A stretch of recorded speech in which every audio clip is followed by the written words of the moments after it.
Congratulations, you finally made it to 4 p.m. You know what that means. Happy hour. It's time to kick back, relax, and dive into the world of sports with the Young Norvelle Show. Whether you're catching up on the latest scores, analyzing the big plays, or gearing up for tonight's games, we've got you covered. So grab a cold one, settle in, and let's talk sports. Here they are, Patrick Young and Terry Norvelle. And we welcome you to a steamy Tuesday edition of the Young Norvelle Show. Boy, we are in the middle of July, basically, and a little rainstorm came in, went out, and it is hot and steamy the way we like it here. Summertime in Jacksonville, Florida. Hi, everybody. Terry Norvelle coming to you live from our Tuesday home. You know it by now. We are at Hurricane Julington Creek. You know the location in the heart of Mandarin. Here's the big menu. I'll tell you all the great stuff. Burgers, obviously wings. It's in their name. Wings, over 30 flavors. I am very, very partial to the quesadillas and the tacos. They've got a diverse menu. You can order for days and not order the same thing when you are at Hurricane Julington Creek. Patrick Young is dialed up, ready to go. Pat, got a lot of baseball and softball talk coming up in a little bit on the program. Yeah, excited for the softball talk for sure with Coach Walton gracing us with his time. I really can't wait to hear about, because I think for us that are big fans of major sports, you don't know how hard these coaches of smaller sports are hustling to get stuff done. So really interested. Yeah. And then I saw potential trade talk, baseball. Uh-oh. What do you got? Paul Skeens' name came up. Oh, my. Acuna's name came up. So, oh, my. Yeah. I mean, obviously, if you're the Pirates, you can get, I'm not going to say unlimited value, but yeah, you get a lot of value from the Pirates. They're going to try to take the whole ship, though. You know, they're going to. Yeah. All right, we'll give you Paul Skeens, but give us 9 new players. Yeah, give us 9 new players for him. He would command. I mean, the trade you would have to put together would be enormous, and I don't know all the terms and how it works, but Skeens is still under the team contract. I may have the phrasing wrong, and you know he still has a long way to go to where he can dictate a trade.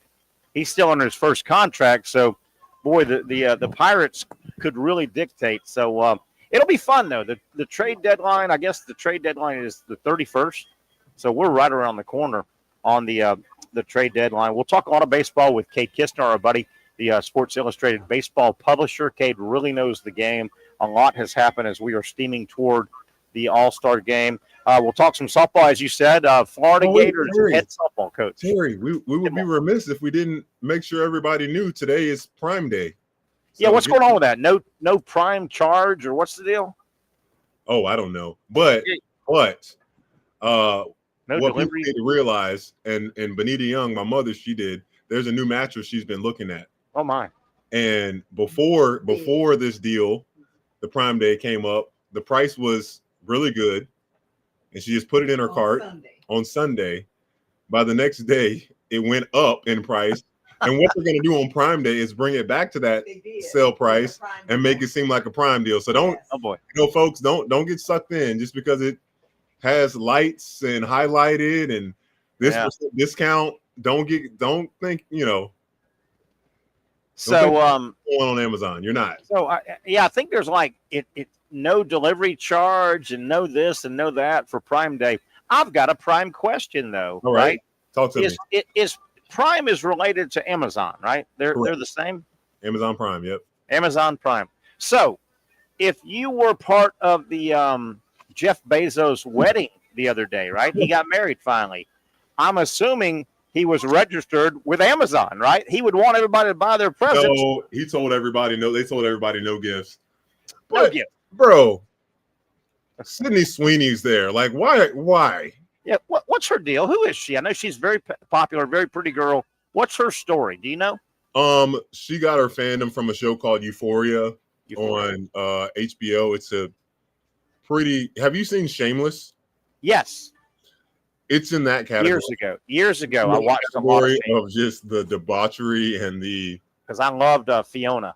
The mindset that these high schoolers have and their unhealthy family. But anyways, she has really embraced the I'm on TV because I'm a pretty hot girl. Yeah. Persona, and she wants to do as many sex scenes as those come up in things boy. she does, which I'm like, oh boy, I can't, value. I'll listen to a podcast on value. What can you do when a person says, I value this so much that I want to give her money? So I'm not one of those people, but she was chatting with Tom Brady at the she's running with Tom Brady, right? Yeah, she's running with Tom Brady. So Sydney Sweeney, pretty cool name. I can't lie. Name. Oh, and this is even worse. I don't think I told you this. So I'm not even going to put a category or label, but I'll let you do it, Terry. Okay. She partnered with Squatch, which is a men's soap, and there is a specific fragrance of the soap that has some of her bath water in it. So I'm going to let you do with what you want for that information. Oh God! How gross is that? That's so. That gross. is pretty disgusting, Patrick Young. Thanks for sharing that with us. Ugh. Yeah. Ugh. Sports show. Yeah. Hey, look. People value that. There's people buying it. I'm not one. Yes, not me. I'm good. I'm good with I'm good without that. There's some news out I need to grab here. I'll try and grab it. I got an email. If you're a Jaguar fan and you're already in the world, the email world, you probably have gotten it. You want to go ahead and start acting now with camp coming up, and they're going to have some of those. Go watch practice. Go watch scrimmages and things like that. So if you're a Jaguar fan, keep an eye out. You're probably already registered for all that stuff. And Patrick, we're like less than 2 weeks away from NFL camps. Rookies. Where's our boy Demetrius Harvey, man? I don't know. He's too big for us now. He's a big guy. He's too big for us now, man. I love that dude. Every time I call him, he's busy. I'm busy. You know what that means, dude, man. Gotta get the expert, the insider. Yeah. When he's busy, that means Pat McAfee called or Stephen A. called. But look, let's look at the Jaguars here on a holistic kind of perspective here. Yeah. The Jaguars kind of have to get, not say have to, but with them getting Travis Hunter, I guarantee you there's a lot more people that are going to, like, those tickets for training camp and all that stuff they let in, it's going to sell out because of the excitement level. And you just hope that it turns into production on the field. So, you look at it from that standpoint for the Jags, great move. But again, I had to explain this. To a kid. I was helping him do a basketball drill, and I said, it's such a misnomer. I said, and I gave you credit. I said my co-host Terry Norvelle says it all the time, especially regarding the NFL. Just because you're 1 year older does not mean you're better. Yeah. Does not mean that. Yeah. Look at Cooper Flagg in basketball. Yeah. Good grief. I mean, he was keeping up with NBA players at 16, 17. And also, at a certain point, there's an age cutoff where you got to say, all right, we're going to get what we're going to get out of this guy, this player. Do we keep him? Do we move on? Is he something to build on? And yeah, I mean, I'm glad that we don't have to make those decisions. No, I know, definitely. Hey, you kind of touched on a little bit about value a moment ago. I'm getting to college football and I guess college sports, but college football mainly. I am really, really, really intrigued, Patrick, by how this, and I'm going to call it, the college game doesn't like you to say salary cap, but they do have a salary cap. There is a salary cap. The law of the land came across and said $20.5 million is the cap. You can use that to pay all of your athletes. Most schools have come out and said, we're going to use 75% of the cap on football. So Patrick, here's what I'm intrigued about. And I think it's going to just kind of work itself out in the free market system. Every program, it looks like they're going to use $15 million a year to buy and pay and hopefully attract their football players. Now, I can't wait to see the evolution because, Patrick, you've got several ways to go, and there may be some trial and error. If I've got $15 million for my football program, Patrick, am I better off going and getting in the middle of three of the best players out there, and I may have to give $3 million each to three best players? And that's going to eat up that's going to eat up $9 million of my 15. Right. Then I got to put the rest of my team together. Or am I better off going and getting 10 pretty good players, what I think, right? I mean, I can't wait to see how this – and I think there's going to be trial and error. I think some years – Yeah, I think so. And do you think it's better that they didn't agree on a percentage of that 20? Yes. You think so? I do, because then you can make the decision if you are – hell, Kentucky basketball. Exactly. They may say, hey, we value basketball more than football. But, Patrick, if I had one message to the college football fan, it would be give it a little time. Yeah, for sure. I think it's going to work itself out. But that is a tough call. Do we try and go buy 2 Cooper flags at $5 million each? Right. And then the rest of our team is, or do we try and buy 5 solid players at $1 million each? Well, that's why you look at a program, and I'm glad we're a Florida show and a Florida State show. Both of those programs undeniably want to be successful in football and basketball and baseball. I mean, every school wants to be, but those 2 big money makers. I mean, you got 15 guys on a college basketball roster. And I'm sure I could look this up, but I think Kentucky's basketball team this year, I think they are upward of $7 million, their roster alone. Yeah. So, I mean, how does it work in the function of, all right, especially if this happened, especially if players actually have a system that shows their value. I know that's what we're hoping for Deloitte to do. That will help schools to make better decisions. But first thing, fans, you got to accept no school is going to get it right on the first try. I agree. See, that's what I've been preaching. You got to accept. Let it happen. Let it evolve. It's got to breathe a little bit. Look at the NFL. Like when they went to a lot of these major changes, it wasn't success. And look, there may have been some teams that were those outliers that struck lightning, but for the majority, that's not how it works. You know, I'm glad you brought in the NFL. Yeah. You know, there are 2 philosophies in the NFL how to build your roster. Some people say you build it through free agency and throw money. Some people say you build it through the draft. Right. I don't know how. I don't think college football knows what the best, most frugal way. Well, and it may be different per school. Direct correlation to what you said. Do I recruit more players out of high school or focus on the transfer portal? Yeah. Yeah. Do I think my team is better off if I try to get 3 DJ Lagways that are going to eat up a lot of my football money, or am I better off getting 10 good, solid players and 1 DJ Lagway? I don't know. I'm just, and you know, this is a good. I wish we had Brent Beard on this topic because running through my mind right now are just scenarios of how will the fans react if, let's say out of that 10 million.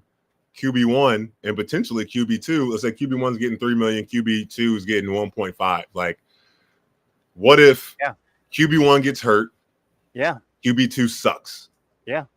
That's just what you have to accept is gonna happen. Like, we've broken through that dam of these guys are getting money. Like, you can't absolutely. We're not putting the toothpaste back in the tube. Like, that's out. Yeah, that's done. Now we're trying to figure out what is the best next container for the toothpaste now that it is out of the tube, because we can't put it back. And you know, Patrick, I think the fan is going to have to adapt as well as this thing plays out. I think there's going to be situations where we'll just use Florida because we talk about the Gators a lot. I think there'll be situations, and this is across the board, not just Florida, but I think you're going to have a pretty good player. Let's say you're paying a pretty good player his first year as a starter, and, you know, he makes, $400,000. But he put up ridiculous numbers. Right. You need to pony up. He's going to ask for about $3 million, just like the NFL free agency. But you may have already allocated. Yeah. So the NFL fan, they miss on players because they don't have enough salary cap room. Yeah. That's going to happen in college football. And that's the one differential point there, Terry, where players have to understand like, yes, I'm not going to say this isn't life-changing money and Yeah. whatnot, but like the offensive tackle just signed a 3-year Texas Tech. deal with Texas Tech, Yeah. $5.1 million. Yeah. Like, done. That's it. Yeah. Who gets hurt the most on sit-outs? The Yeah. players. The players I mean, and just think, if you're a player that sits out in college, what do you think the NFL team is going to think about you? Yes. And because they're thinking NFL long-term, obviously guaranteed money, all that stuff. And again, I'm not trying to discredit the amount of money that these young players are getting, but looking at the big picture, you want to be as unblemished as possible when going through the NFL draft and NBA draft process, especially when it comes to character. You don't want anything said negatively about your character. Yeah. Yeah. All right, Patrick, I'm going to put you on the spot right here. This just hit me. I love putting you on the spot. I love it. I love it. Okay, we go way back 100 years when you were in college, because you're an old dude now. Well, then how long ago was it when you were in college? Long time ago. You hush. Well, I'm asking you. I'm putting you on the spot, not me. If all this money stuff, all this, NIL and all was in place 100 years ago when you were coming through Florida, who would you be listening to more for advice? Mom, dad, or sister? Mom. You didn't hesitate. Mom and sister, probably. What about dad? I know my dad. I mean, he just wouldn't be able to on those ins and outs and small things which I appreciate, because my dad would be one of those people say, hey, you made this agreement, follow through with it. We're not doing all that sit out stuff. We're not doing all that stuff. If you're healthy and you can play, because now fans are not only technically paying to be a fan, they're coming to the events, they're watching on TV. Yeah. They're actually paying you now. How about that? Right. Now, let me ask you another question. If you determine that mom is your conscience and she's the smart one you want to go with, she's going to help you through this what if she asked for, would you give her 20%, 25%? What if she asked for 35% because she got this deal done? What about 40, Pat? Where would you cut your mom off at, Pat? Where would you? Well, I talked to an athlete not too long ago, and he was talking about how he had his mom and dad handling his stuff for a bit, and then it just got, and again, this is not criticizing parents want to do their best for their kids, but an average mom and dad have never done contract negotiations or any of that kind of stuff. And you know what? So, there's something about most moms and dads. You know what? I know, man, if I was a major league player 25 years ago before my mom died, she would have given a damn if I made millions of dollars. My mom wouldn't have cared about money, Wow. That's how parents are, kind of, isn't it? My mom's like, okay, well, honey, do you got enough to eat? Well, shoot. I mean, just think if you're Shedeur Sanders, he has all the money in the world. I think as a mom, you would say, I just hope all this stuff doesn't change him. Yeah. Doesn't make him, entitled or poor decisions. Obviously, really nice car, driving it really fast when you're young, 22 years old. I get it. I think that's more of a mom's concern. Yeah. Because I mean, a lot changes when you have a lot of money in your pocket. Yeah. Yeah. But I think Terry, and this is me at 33 thinking this, I probably would have asked my mom to see if the financial advisor that they use for their accounts, if he'd be willing to help in negotiate a little bit. That stuff. You just made me think of something too. And this I don't think get explained. Not having any money can make you make bad decisions, right? If you're poor and you're rubbing two nickels together and you don't know who to pay and you don't know how to maybe illegally try and get some money. If you have no money, that makes bad decisions sometimes. Of course, if you have too much money, that's going to make bad decisions probably, right? Without a doubt. I mean, yes. I mean, it's almost common sense, It's, especially on the side of, like you saying, having no money and you're hungry or you got a family. Many people will go and do what they got to do to feed their family. Yeah, do what they got to do. All right, Pat, let me tell people about the Jacksonville Basketball Academy still going on. This thing goes all the way through early August. Coach Jim Martin over at Providence, longtime coach. I don't know if he's the dean of coaches, but he's got to be close in our area. He is a well-respected basketball coach, really knows the game. He has coached many college players and several professional players, such as Patrick Young, guys that make money playing basketball. If you've got a basketball player in your life really looking to take their game to the next level, you can't go wrong. Join up with the Jacksonville Basketball Academy. Find them online. Just Google Jacksonville Basketball Academy. Multiple weeks still left. Different levels, different skill levels, different age groups to get your basketball player in the right area to improve his or her game. We've got tryouts coming up here, middle school tryouts, high school tryouts, or if you're already an accomplished player, but you're trying to literally get to the next level, college and or thinking pro ball, they've got a camp for you as well. They know the game. They teach every aspect of the game. You can't go wrong. Look it up online. Google Jacksonville Basketball Academy. Camps run all the way through early August. Plenty of time to get hooked up and work on your basketball game. All right, Pat, let's take a quick break. We hope to come back and talk with Tim Walton, the Florida Gator softball coach, the head softball coach. Tim Walton, a legend down in Gainesville, 2 national titles, more trips to Oklahoma City than you can count. Looking forward to talking to him in a moment.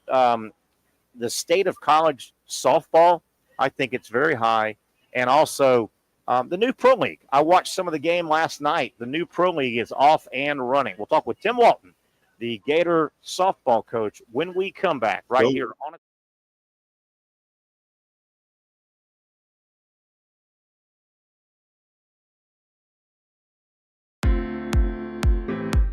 At Southeast Orthopedic Specialists, we know pain and injuries can stop you from doing what you love.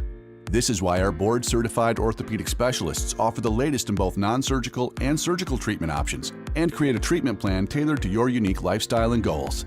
So, whether it is a sports injury or that nagging pain that's keeping you from doing what you love, our team has the right treatment for you.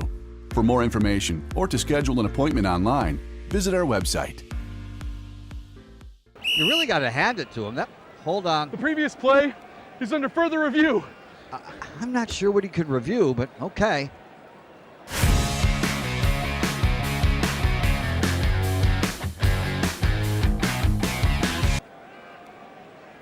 Sure has been a while.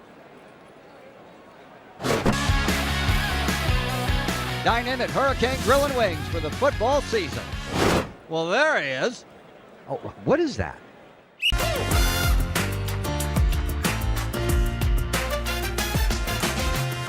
Empower a future, inspire a dream. It's a bold but simple mission for the Jacksonville Police Athletic League known as Jax PAL. Help the next generation of kids in Jacksonville shape a brighter future. Their after-school programs, teenage leadership programs. There's community outreach. This has been just an awesome opportunity to be out here with my colleagues and do something good for the community. It's really been an interesting opportunity to just see everybody work together in a way that we don't normally in the office. And there's sports.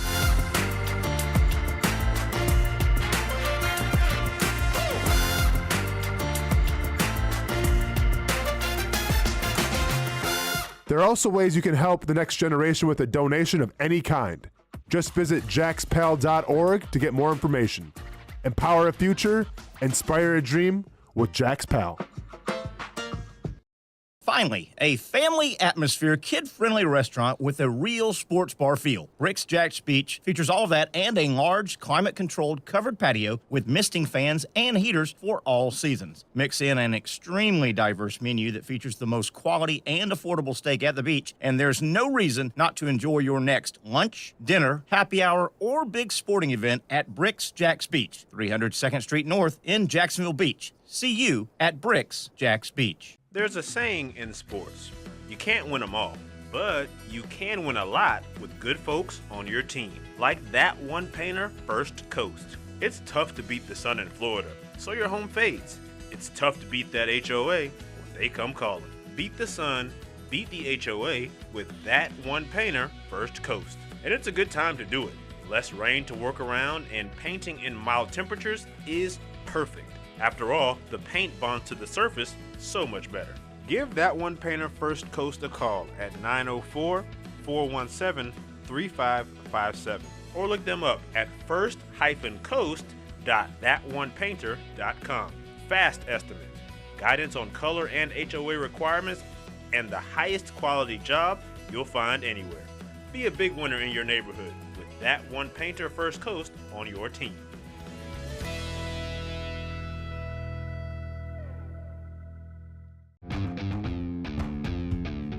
When you think sports, you think Action Sports Jacks, the official station of the Jaguars, on location for every game. But the most experienced team in town doesn't stop there. From high school football to the big events in the area, Action Sports Jacks is always on. Now, we take that to a new level. Action Sports Jacks 24/7 is around-the-clock coverage of the teams you love and the moments you can't miss. The best local sports in Jacksonville on Action Sports Jacks 24/7. Okay, about ready to kick things off here as we approach the 4:30 mark here on a Tuesday. I want to thank our good friends. As always, our Tuesday home is Hurricane Jointon Creek. Great menu, well over 30 flavors for your wings. You can mix and match all your wings. Tremendous wing selection here at Hurricane Grill and Wings. Of course, that is in the name. But, boy, what a great diverse menu. Burgers, entrees. They've got some seafood as well. Tacos, I love the tacos, and I love the quesadillas. Patrick, I had the last time I was here about a week ago, had a lunch meeting here. I had the Monterey chicken quesadillas, big time, big time, and they're big, thick, heavy quesadillas here, Patrick. Even you can get full. I made some last night, man. I wasn't too bad. Nice. What about the shirt we just put on? What do you got there? What are you talking about? I was wearing what? Look at that shirt. That is good looking. Florida softball. We hope to talk about it. It is a nice color. It is a great color. It's a really nice shirt. As we introduce our next guest. There he is. Tim Walton, head coach at Florida for the softball team. Coach, thanks for your time. Did we catch you probably in the middle of your vacation? I know you guys don't have a whole lot of time in the summer. How you doing, my friend? No, it's coaches, baseball and softball coaches don't get married till the middle of August or the middle of December. It's we don't get married in July. We're recruiting, so we're right in the middle. We're in the thick of it right now. We're I hope we're not pulling you away from that great shortstop or that great left-handed arm at about 72 miles an hour. Did you see Patrick's shirt, Coach? Did you see the shirt he's got on? Hey, and this is how well we take care of Gators. I sent Patrick that shirt myself. I didn't have somebody else send it. I sent it to him. That is good stuff. And quick question, because I for Terry, for myself.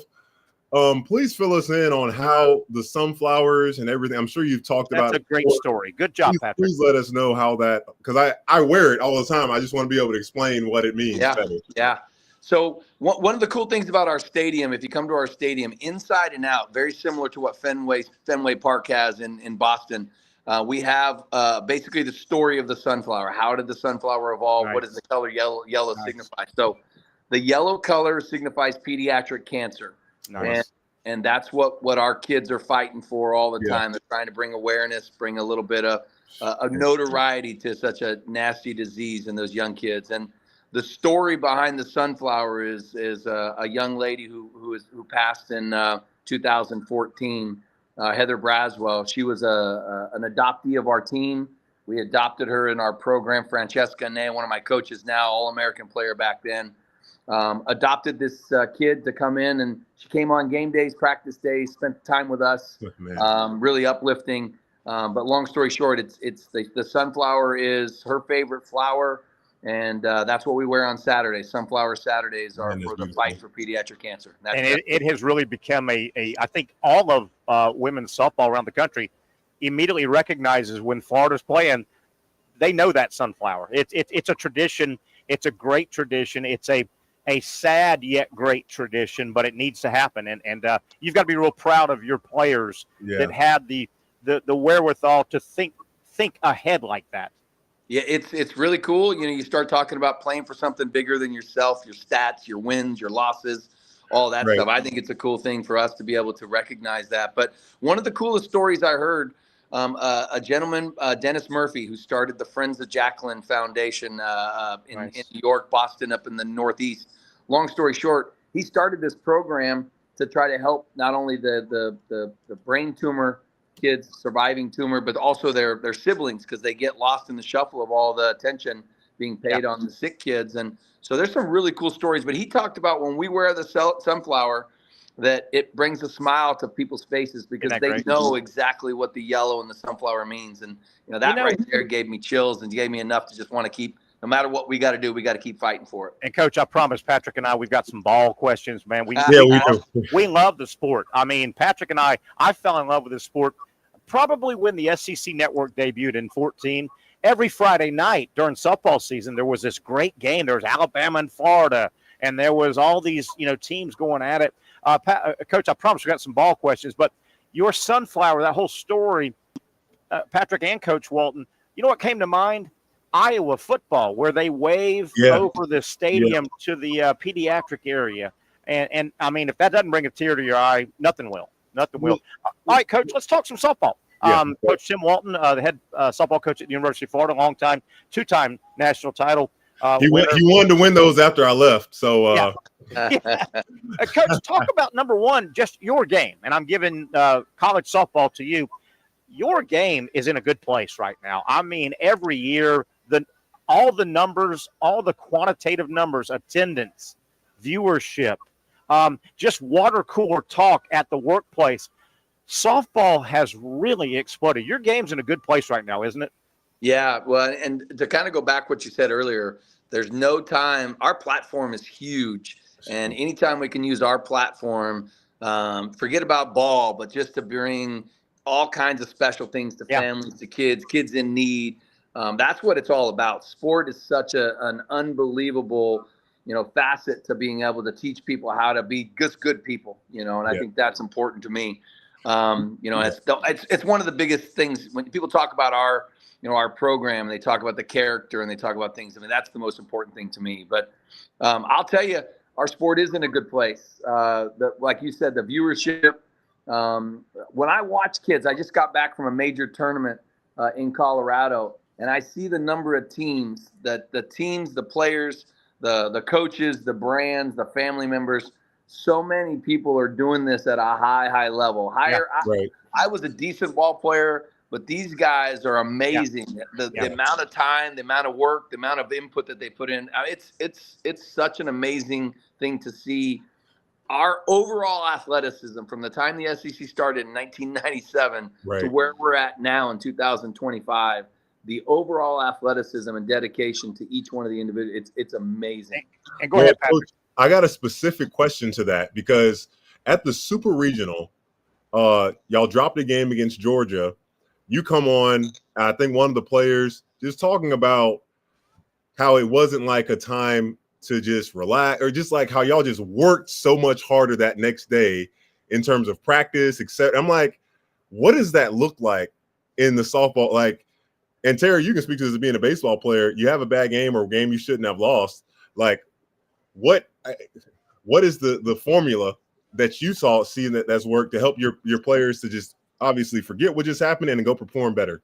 Yeah, I'll go back to that. We played 11 o'clock on Friday. We won. Played 11 o'clock on Saturday. We lost. Good game, 2-0. It was a good ball game. We left runners on base. Good softball all the way around. Georgia played great. We played great. We just didn't score any runs. And so I'm usually a turn the page guy. Like, hey, tomorrow's a new day. Here we go. And that night, for some reason, I don't know what it was. I say that day, because the game was over by about 12:50. Yeah.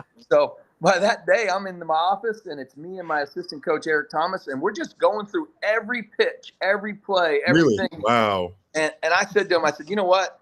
We're worried too much about Georgia. Forget about Georgia. Let's focus on the Gators. What do we have to do to be better tomorrow? And sure enough, we rolled up we started hitting. We started right away in the first inning.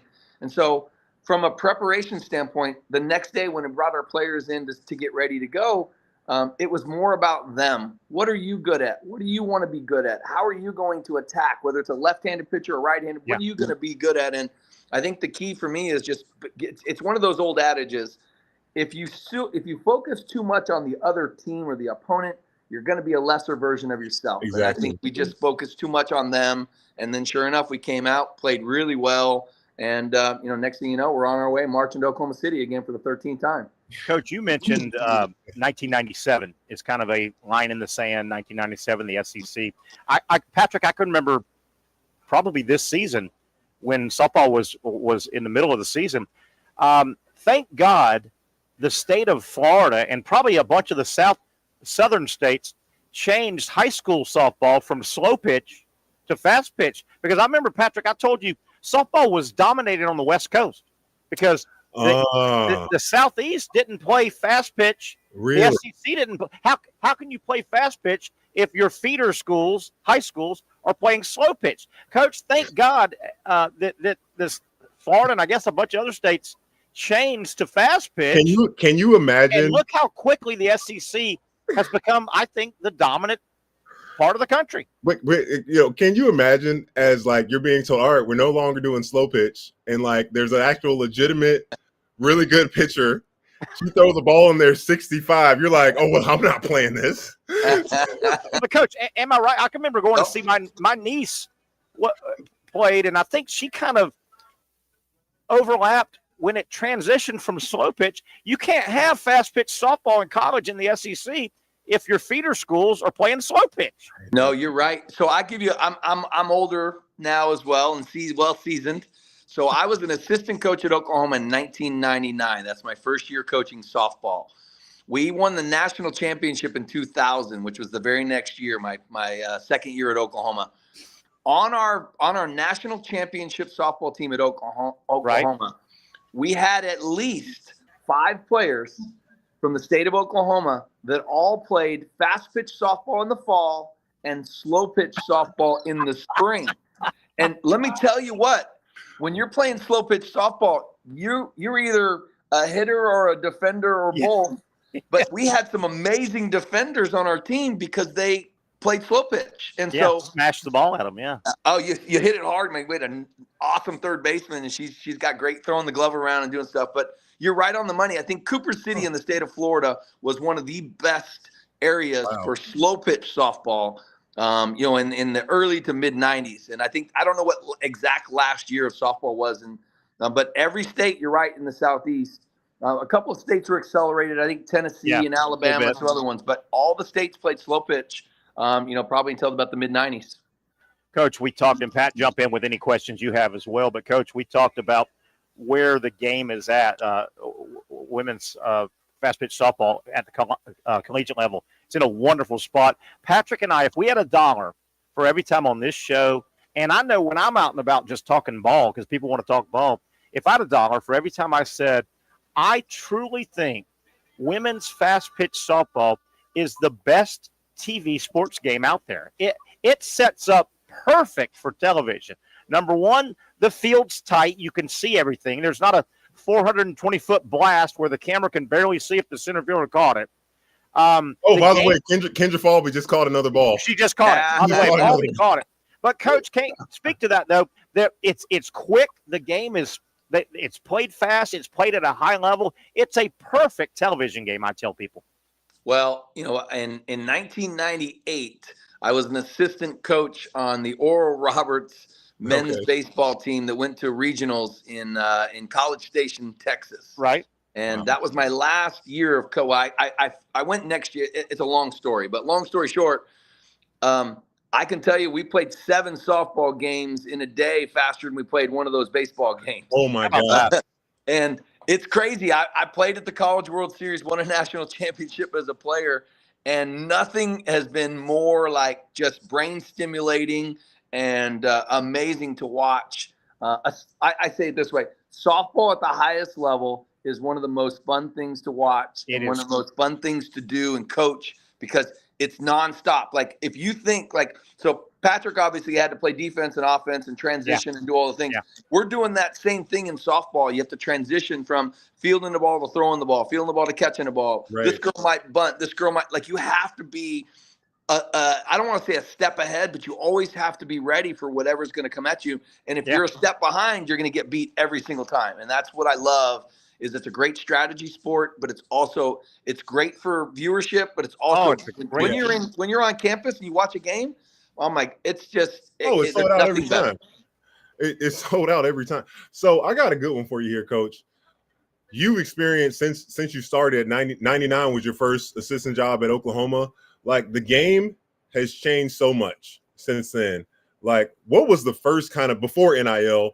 Like, how did that affect your coaching style in terms of these recruiting, them thinking about, like, because this is before there were options for outside of USA, you know, like how did you mold the way that you kind of coach? Obviously your why is the same of why you do it, but like, how did you have to adapt to that? Yeah.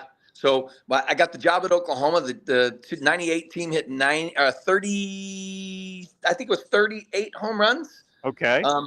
In 2000, my second year at Oklahoma, we hit 85 home runs. Okay, wow. I was going to say two girls can hit 30 now. 30 now. Yeah. So you've seen the game, and you know, I talked to Jeremy Foley. He and I go to lunch probably every 3 months or so, and he talked about the first two games when they added softball at Florida, and it was 1-0, 1-0. He's like, oh my gosh, there's no offense, and it was always pitching dominated. But I think the game's really changed. Since '96 Olympics in Atlanta, the game's changed.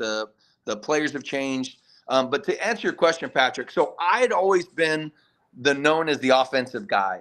So we lost the national championship in 2009, 2011, 2009, 2011, and 2017, I think, are 3 losses in the national championship finals. And 2014, 2015, we won back-to-back. But my point to going kind of all over the place is I've always been the speaker who's been talking about offense. Yeah. The minute I changed my plan, in other words, I became more of a chameleon. So we weren't just offense. We were now defense with some offense. We were defense with pitching. So I can tell you now that we'll pitch, we'll play defense, we'll hit. We're not going to be perfect, but I think that Florida saw here's a good one. We're one of the only programs. We've had a Gold Glove winner in center field. We've had a Gold Glove winner in the middle infield. And we've had a Gold Glove winner behind the plate now. Not very many people can tell you that they actually truly can groom players to be the best players, not necessarily be a cookie cutter place where you're going to do everything the same way, the same time.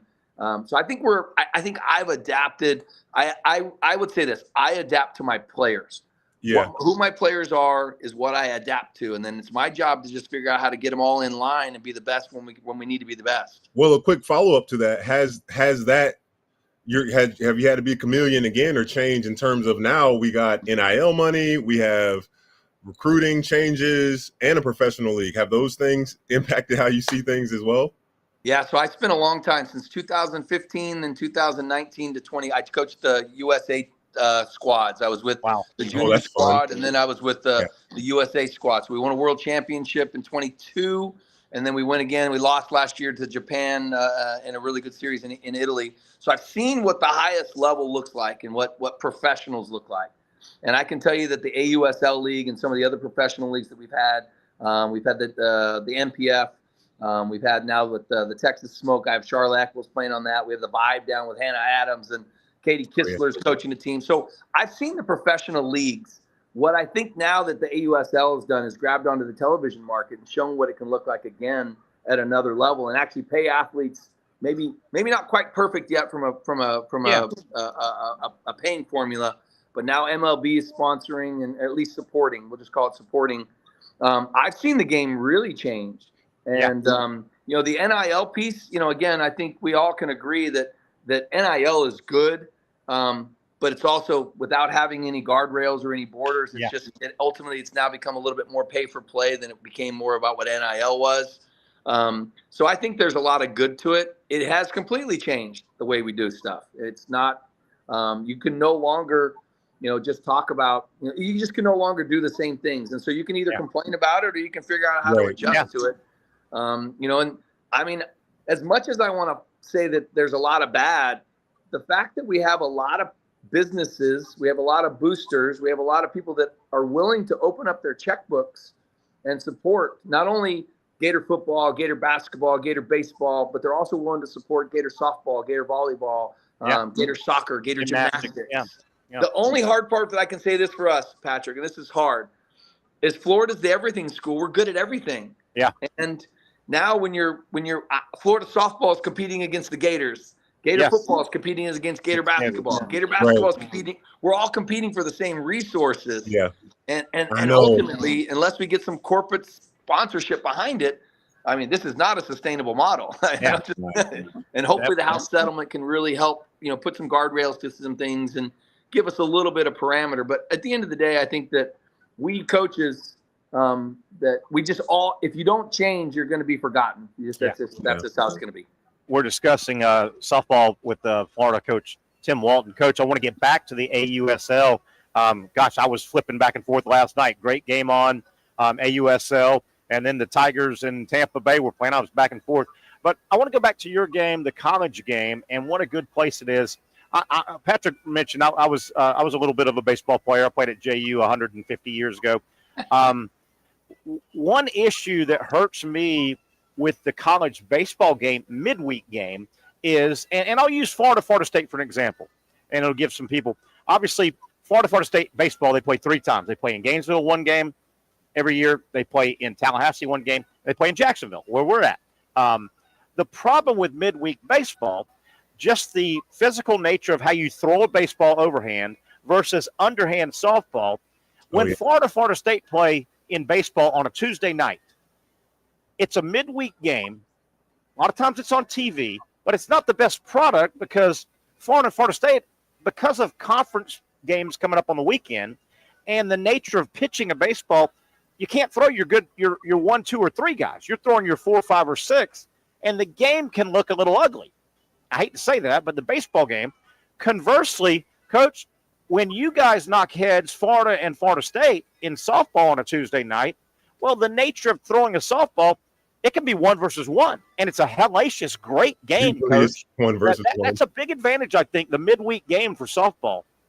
It is. I could play devil's advocate and say that you start that young kid and you're giving him a taste of what the big spotlight's going to look like. There you go. Hopefully you're trying to build some stepping stones to what this kid can throw. Maybe he throws Sunday next year. Maybe he throws Friday on his 3rd year.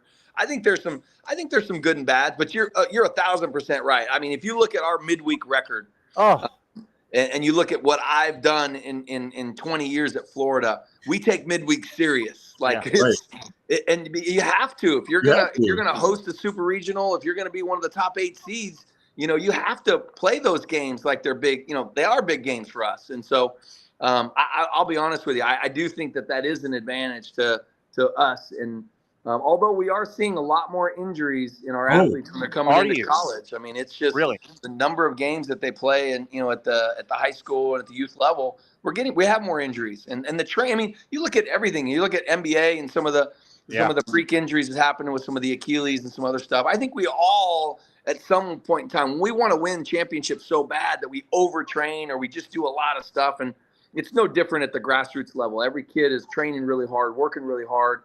And that we're just forgetting one piece, and that's the recovery piece. Recovery's got to be a big part of what we do. There's got to be a little bit of downtime, not only mentally but physically. I think. Yeah, Coach. I can't remember exactly what game it was last year.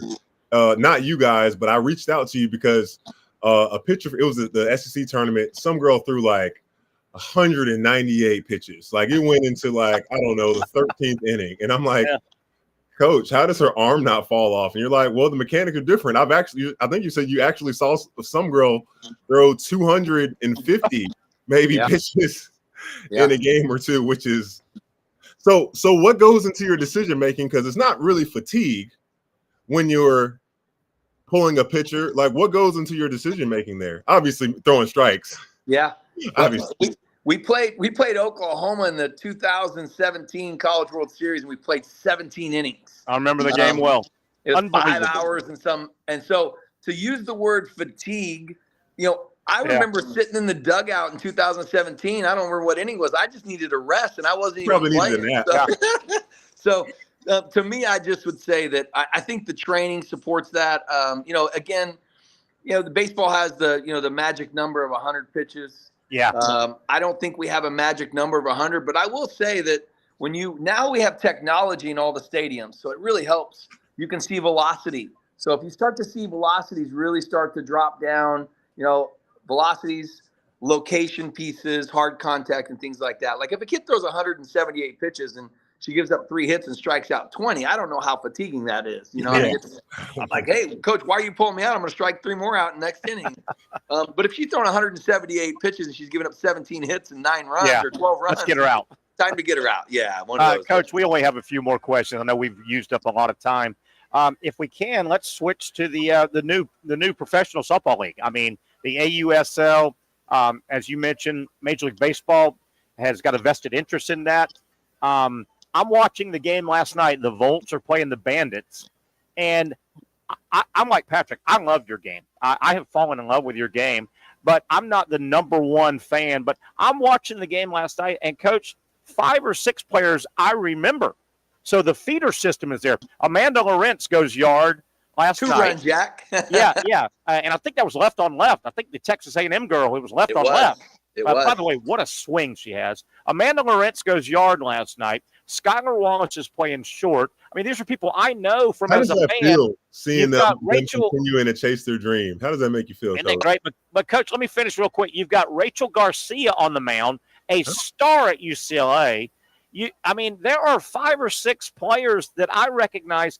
I'm excited about this league from a feeder system, from a recognition. We know these players. And, Coach, the entire game, the TV production, everything looks first class. And you can tell the MLBs, I'm excited as hell about this league and the opportunities for not only the players to continue and make a living at that, but coaches. It's a great coaching opportunity too. Yeah. But it's not only a great coaching opportunity, but you talked about the product and what ESPN's doing. The coaching support, Major League Baseball's Kimming running, helping. She was obviously the general manager for the Marlins. There's a lot of things going, and I say this like just being like it's about time. It's about time. I know, right? I mean, if not for the NBA, the WNBA would have struggled and probably did struggle for so many years. Sure. So having Major League Baseball support, and Patrick asked, how does it make me feel? Like, I'm excited that we've got athletes that have an opportunity to maybe stay in the United States and not have to go overseas to play all the time and make they make real money overseas. Like, Coach, and they just really do. Alo, like her at Oklahoma. I'm just like, what a player. She's equivalent to a Heisman winner, and it's like there's not much for a skill that she's mastered for a next level to continue that thing. And it's just like, gosh. And there should be. Like you said, it's great entertainment. So last night they mic'd up one of my managers. Her name's Erin I saw that. That was great TV last night. Erin Koffel's a manager for us at Florida. She's getting her master's degree, learning. She wants to be a coach one day. Was an All-American from Kentucky, plays on the USA squad. And just not only her passion, but her ability to articulate just what it's meant to her to be a Gator this year as a manager. She's learning from the coaches. She's learning how to – but one of the things that I saw in Erin – is being out of college, she's now learned how to coach herself. She's a professional, and she's treating her body like a professional. She's working out, she's training, she's doing things. That's the big key. If you can have an opportunity for women to make real money to where that could be their job, you're going to see the softball. Because I would say this, that one of the things you see from softball players, they get better as time goes on. They become more confident. They hit the ball harder. They can understand how to let the failure piece go really quickly. And so I think that emotional stability of being mature and being older is good for the athletes, but it's great for the game. Coach, a couple more, and I promise we're going to let you go. We'll 2 more minutes. I got one last. You go 2 ahead. more minutes. I don't want to sell short.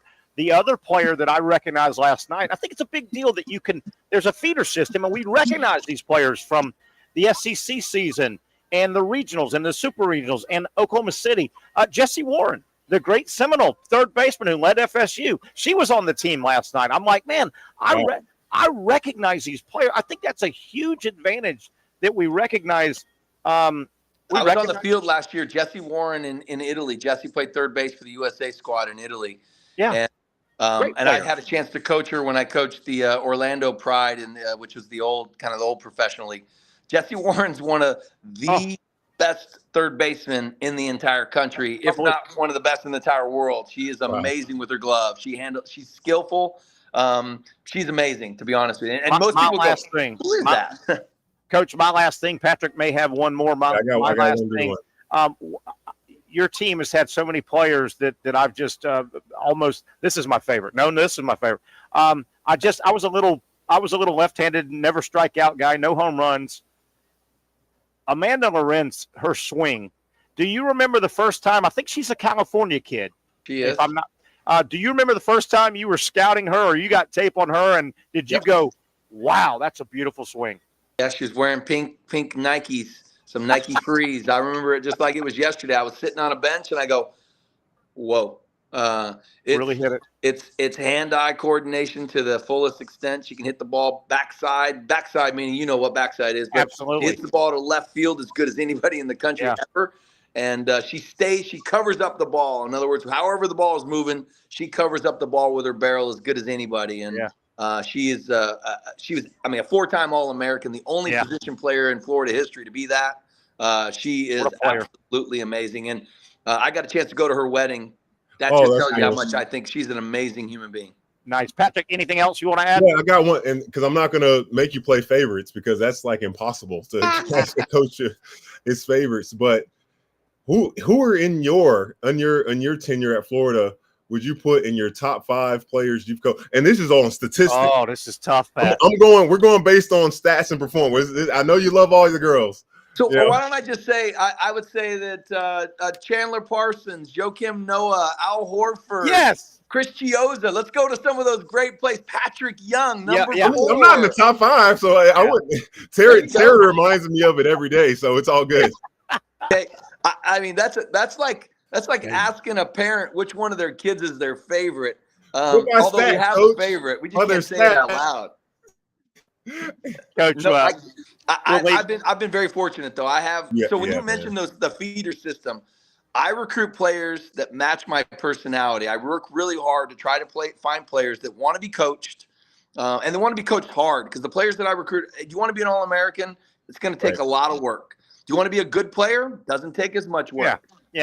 Not everybody wants to be an All-American. It's really hard because there's a lot of things that you have to. Number one, you have to be good enough, and most of the players I recruit are. But there's a lot of dedication outside of, the field that the coaches see to make people special, to be that good. And so at the end of the day, I just try to recruit players that match. Florida is a special place. Do the girls watch a lot of film themselves too, like of their at bats and infielding and all that? Yeah, we do. And it's yes, a lot. Some more than others. Some have found their way where they just want to watch the positive things that happen. They don't want to watch the negatives and focus on that too much. But others, for the most part, it's. I would say that's me, Coach. Yeah, there's nothing wrong with that. And Coach, you deserve this. All the coaches that have worked with you at Florida deserve this. All your players, and even the previous regime. I think it was Coach Ray, if I've got that right, Larry Ray, and the administration when Florida decided to get in this softball game. I mean, it's come a long way. That name on your shirt must go a long way when you're walking into a tournament and recruiting. Yeah. I mean, that's got to carry a lot of weight. That's kind of cool. It's very prideful. I wore the yellow shirt Patrick wore. I was doing a camp in Colorado, and I wore that shirt, and I told the kids the story about the yellow and the yellow sunflower. I'm very fortunate. I told my wife, we moved our family to Florida. I told her, I said, hey, give us 5 years. This is what it's going to look like. The 2 previous coaches before me were fired. Yeah. Nobody fires softball coaches, especially not 2 of them. And it just tells you what Florida athletics. If Florida athletics is going to do something, we started lacrosse, and we've been in 3 or 4 different conferences, and have won the conference almost every year. Amanda O'Leary's been here, so I think that's a credit to what Florida athletics really truly stands for. Is that they're going to give you the resources to be successful. And it's your job to go out there and coach them like heck and win championships. Good stuff, Coach Walton. And Patrick Young, tip of the hat for setting this up, man. I could go for another hour talking. I know, right? I know, right?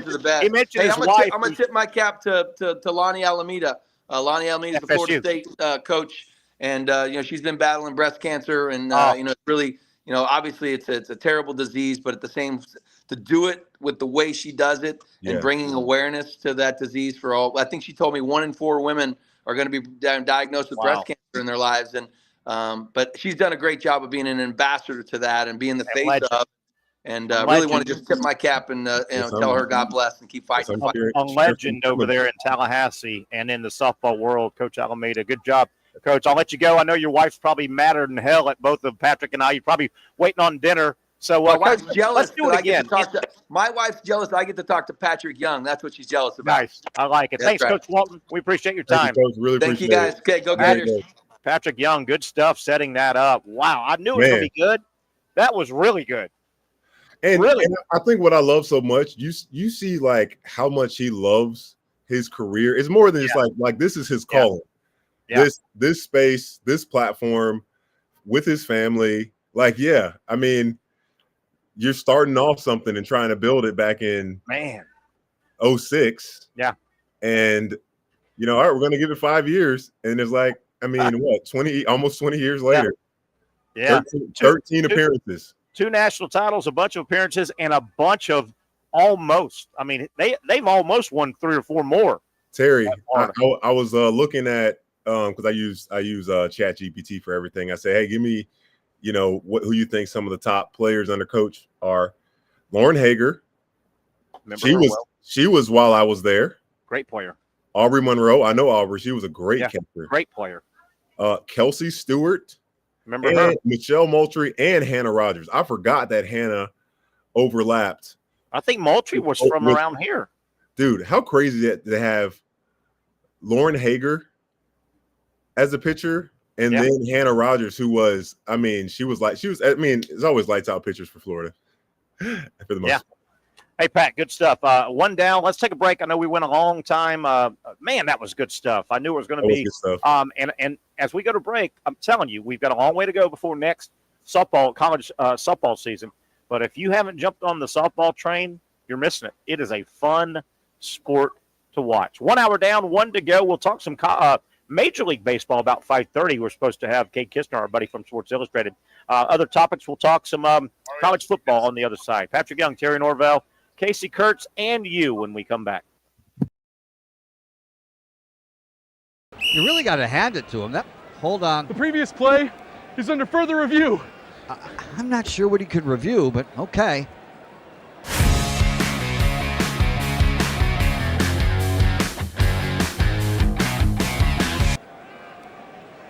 Sure has been a while. Dine in at Hurricane Grill and Wings for the football season. Well, there he is. Oh, what is that? At Southeast Orthopedic Specialists, we know pain and injuries can stop you from doing what you love.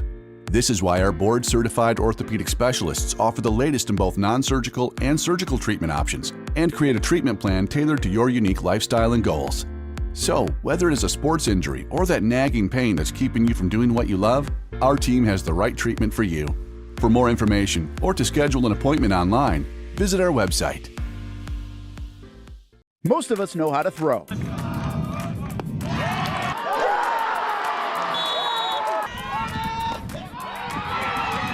But you need to know what to throw. I'm not talking about footballs, baseballs, softballs. We're talking about those items you need to recycle. Republic Services explains it easy. Recycling simplified. 1. Know what to throw. When in doubt, throw it out. 2. Empty, clean, and dry those materials. It takes an extra minute, but it makes a big difference. And 3. Don't bag it. This makes the recycling process faster and more efficient. This is a look at the Republic Services North Florida Recycling Center. You can make this process even more efficient. By utilizing those 3 steps, Republic Services can help you become a better recycler in your home. Learn more at recyclingsimplified.com.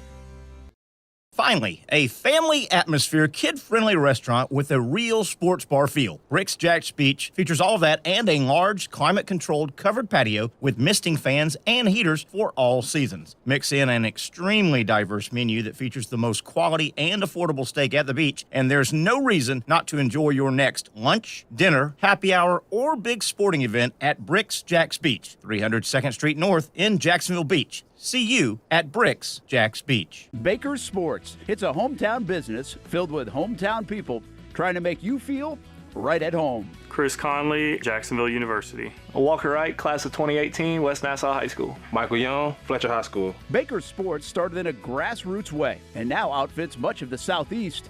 Will Olive, Mandarin High School. Go Stangs. High school sports, travel sports, youth sports of all kinds. They are a one-stop shop carrying Nike, Adidas, Under Armour brands, and more.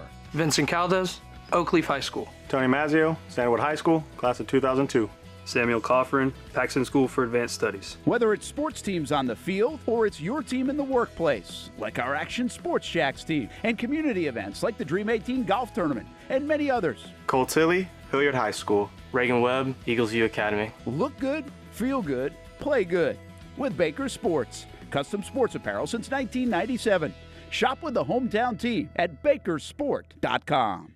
The rhythm of my heart is beating like a drum, with we are more rolling off our tongues. Never will we roam, for we know our place is out. Where the ocean meets the skies, we be sailing. Where the ocean meets the skies, we be sailing.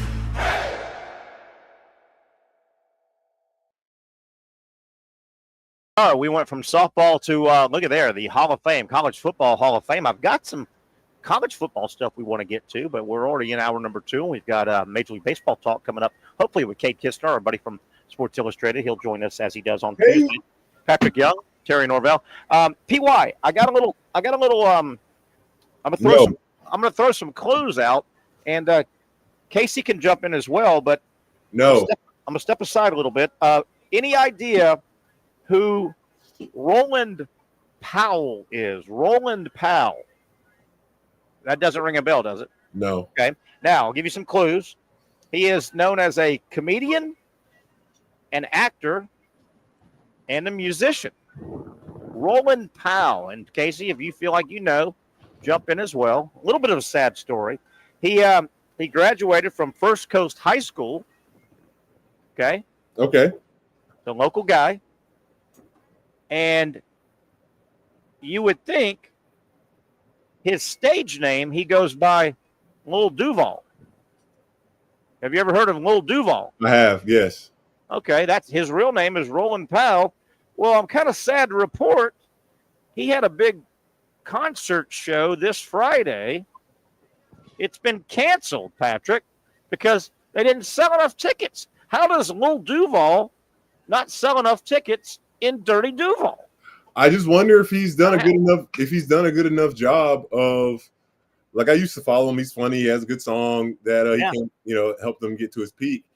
You have to be able to replicate, and you got to keep staying in the eyes of your viewers. All right. So I don't know if he's big. Like, where was that at ViStar? Yeah, it was scheduled at the arena and it got canceled. He ain't big enough for ViStar. Nah, bro. He could do Daly's Place. Okay. But canceled. No Lil Duval this Friday. Wow. I wasn't going, but I'm just sad to hear that Duval didn't support Lil Duval. That is right. That is a little sad. That is a little sad. I can't lie. All right, PY. Wow, I enjoyed that interview with Coach Walton. I know, right? A lot of fun, man. Yeah, gosh, my schedule got so jacked up. So this is what happens for me after basketball season, because softball's already started and they're already in conference play by the time basketball season ends. And you kind of just think, okay, yeah, I'm gonna get to it. I'm gonna get, and then before you know it, it's the last weekend. I know. And it's Oklahoma. I know. And the game's at 12. How about that? Forget that part. We didn't get around to asking Coach Walton. We had the Gator softball coach Tim Walton on for about 30 minutes a moment ago. It was fabulous. I didn't get around to asking him, as if the SEC is not tough enough. Alabama's real good, Florida's real good, Georgia's made it out to Oklahoma City. I'm not so sure any sport took a bigger hit than softball with Texas and Oklahoma coming over. Oklahoma was the bully, right? They won 4 in a row, and Texas just won it all this year, right? Yeah, that was Texas's dark horse. They never had beaten Oklahoma in their history at the College World Series. And you got to know the girl. Her name was Keegan something. She was a tall girl. The picture, you know, she's gonna be back. Oh yeah, come back with the vengeance. I really love the Texas softball coach's name. I can't remember. Who? Mike White. Mike White. Yeah, Mike White. That's right. Mike White. Mike White. Mike White. All right, Pat. I got a little sports history. If you want to go through this real quick. No. I like sports history. 1889, way back. 1889. How about this? The final bare knuckles boxing match. They started sanctioning. You had to put gloves on. The final one, John L. Smith beat Jake Kilran in the 75th round. 75 rounds, bare knuckle, 1 minute rounds. And somebody finally said, dude, we got to put gloves on, man. This is just barbaric. I mean, obviously, they needed to bring those rounds down, and they needed gloves. But goodness gracious, and they fought outside back in those days. 75 rounds, Terry. 75 rounds. And in 1889 in July, outside. It wasn't no big, beautiful air-conditioned auditorium, my man. Right? I didn't imagine. I imagine, you know, like those shows kind of like Peaky Blinders where it's like in a dark kind of warehouse, kind of grungy. People are like throwing money. I'm trying to put money on. Like, that's what I kind of get when I think. Yeah. All right, this date, 1946, Major League Baseball, they raised their salary. And this actually sounds pretty good. Major League Baseball, 1946, the minimum salary was $5,000. That had to be pretty good living, wouldn't you think? $5,000 way back then? What year? 1946. 1946. Let's ask. We got to ask ChatGPT. She knows. We may have to. This date, 1951. This was kind of a bad thing for a manager to do. 1951, Joe DiMaggio was starting to wind down. He wasn't the great player that he was for 20 years. So Casey Stengel, the Yankee manager, supposedly he and Joe DiMaggio didn't get along. At the end of DiMaggio's career, they didn't get along real well. They were totally different personalities. So there was a game on this date, 1951, where Joe DiMaggio, his skills are diminishing. He's playing center field. Stengel gets a guy off the bench and says, hey, I want you to run out there to center field and tell Joe I'm pulling him out of the game. In the middle of the game, you don't do that. You don't do that. Not good. That's a bad manager, right, to do that. Oh, yeah. Bad. Oh, my gosh, Terry. Yes. $5,000 in 1940 is approximately equivalent to about $110,000 to $115,000. Really? Back then in the 1940s, you're absolutely right. That was a great salary. That's a decent salary. And that was solid, man. Yeah, that was decent if I've got that right. Your wife doesn't have to work with that, I think, back at that time. Yeah. How about this? This date, 1960, Fidel Castro. Oh, gosh. He ended the Sugar Kings. That was the best Cuban baseball team. He ended their move. They were going to move to New Jersey as a baseball, goodwill and play baseball. Well, Castro said, we're done. Well, think about what was going on in 1960. That was around the Bay of Pigs and the when all the stuff was going on and Kennedy and the Cuban Missile Crisis. That's right, the Cuban Missile Crisis. Yeah, so they think about all the great Cuban baseball players that might have made their way over if that team was allowed to come over to New Jersey. Yeah. All those great – there was a period, and Casey is a big baseball guy. He'll probably know this as well. There was a long period. We're talking 50s, 60s, even through the 70s when the Cuban athlete had a tough time defecting, so they all stayed in Cuba. There was a good run where it was considered – this was before baseball really went worldwide, over into Japan and everywhere. There was a good run where the Cuban national team, which never got to go to the Olympics because they were, communist, and there was a good run where the Cuban national baseball team was considered the best baseball team in the world. For many people considered they had great players that never came over here to play in the major leagues because of political strife. But no, there was a long period where some of the greatest players, and a lot of people considered that Cuban national team better than anything the rest of the world could throw up. Was that team did they play in the world of baseball? I don't think they were allowed to. The political strife didn't start coming down until they really never got to see to put that out there. Some of the great players, and there was a boxer by the name of Teofilo Stevenson. Okay, he was Cuban. He was a heavyweight boxer in Cuba, and he never got to go to like the 60 Olympics, the 64 Olympics, the 72 Olympics. There was a run, including Muhammad Ali and those guys. Some people thought he was the best boxer in the world, but he could never go really because of political strife. Out of your control, right? Yeah, and then I think he finally he was very old. He was pushing 40 probably. He finally got to leave Cuba and fight a little bit, but he was well past his prime. Right. I remember watching him on like Wild World of Sports, but he was well past his prime. Hey, here's hope for some of these teams that are struggling in Major League Baseball. This date, 1973, the Mets were 12.5 games out, but they went on to win the pennant. I don't think that's going to happen to the Braves, though. Okay. No. I don't think that's going to happen to the Braves. All right, Pat, we'll wrap it up with this. This date, 1992, the Florida Marlins, now they're the Miami Marlins, but the Florida Marlins in 92, they debuted their uniforms. They started playing in 93, so in 92 they debuted their uniforms. I don't know if you remember this story.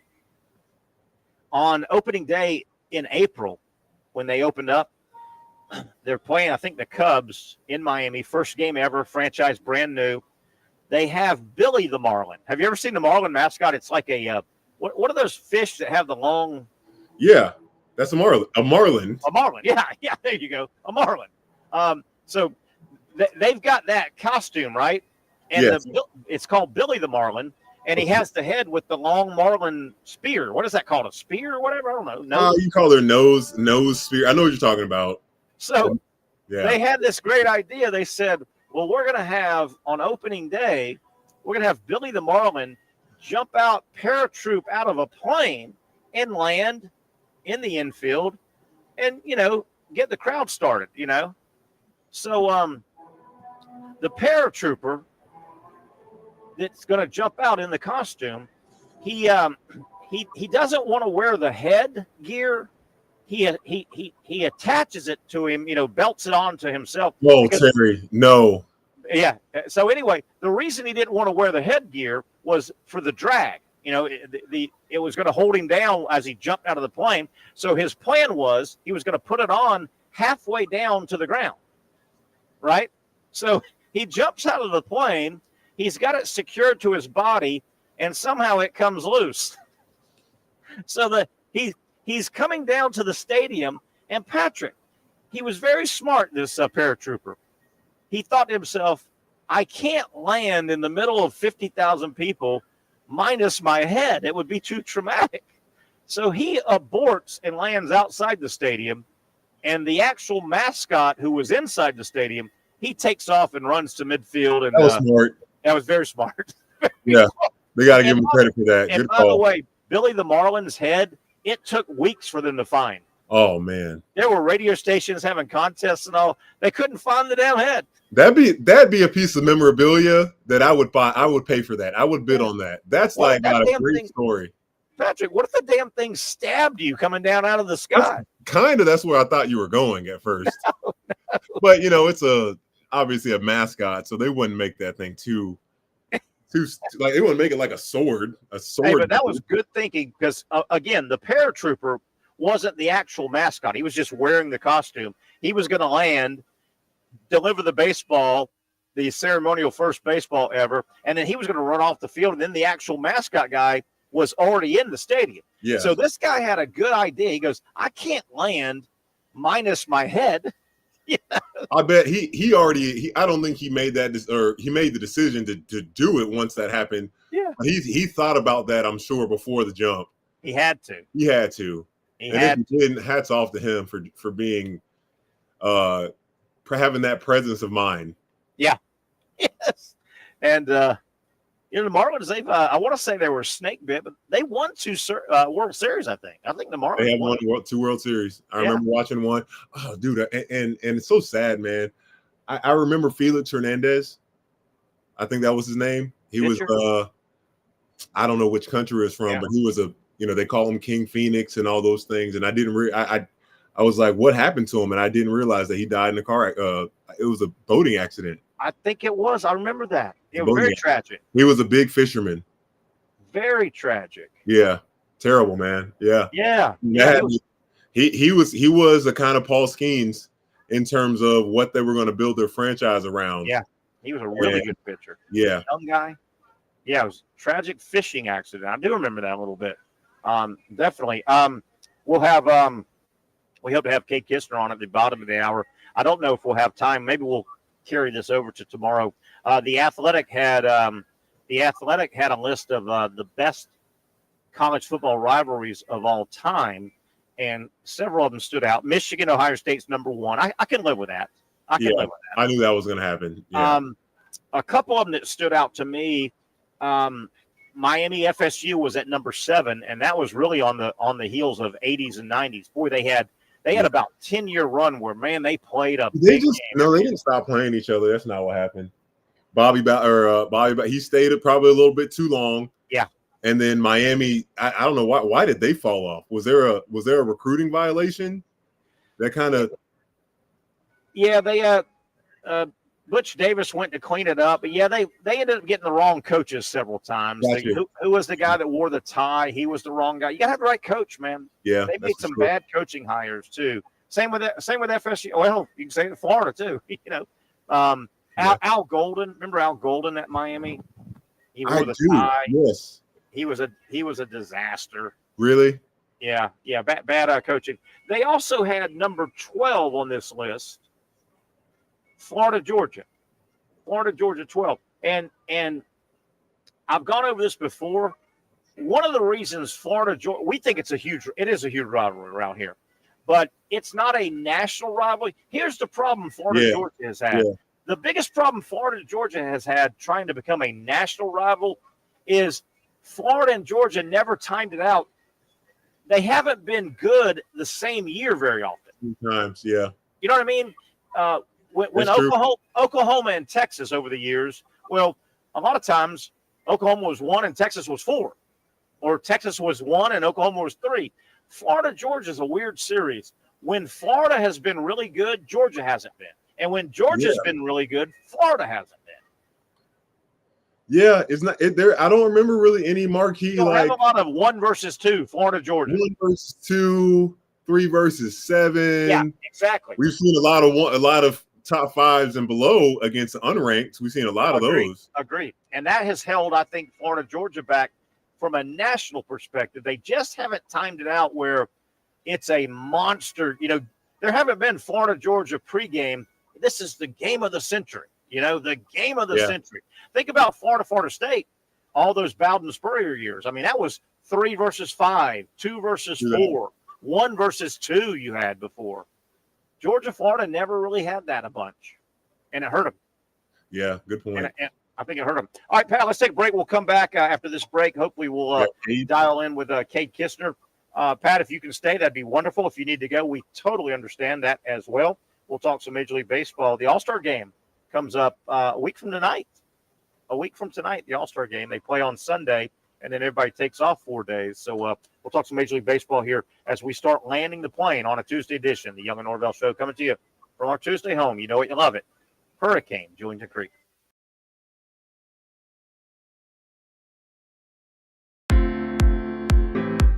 At Southeast Orthopedic Specialists, we know pain and injuries can stop you from doing what you love.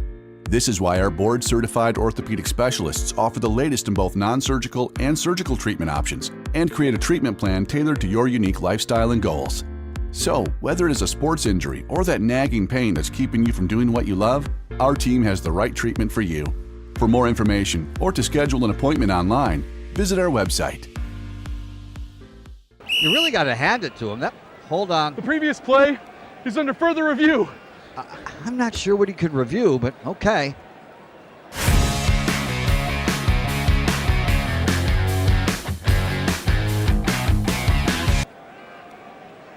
Sure has been a while. Dine in at Hurricane Grill and Wings for the football season. Well, there he is. Oh, what is that?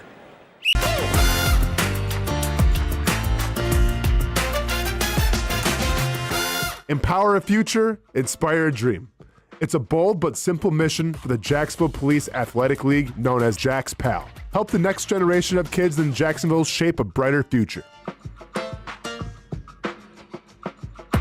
Their after-school programs, teenage leadership programs. There's community outreach. This has been just an awesome opportunity to be out here with my colleagues and do something good for the community. It's really been an interesting opportunity to just see everybody work together in a way that we don't normally in the office. And there's sports.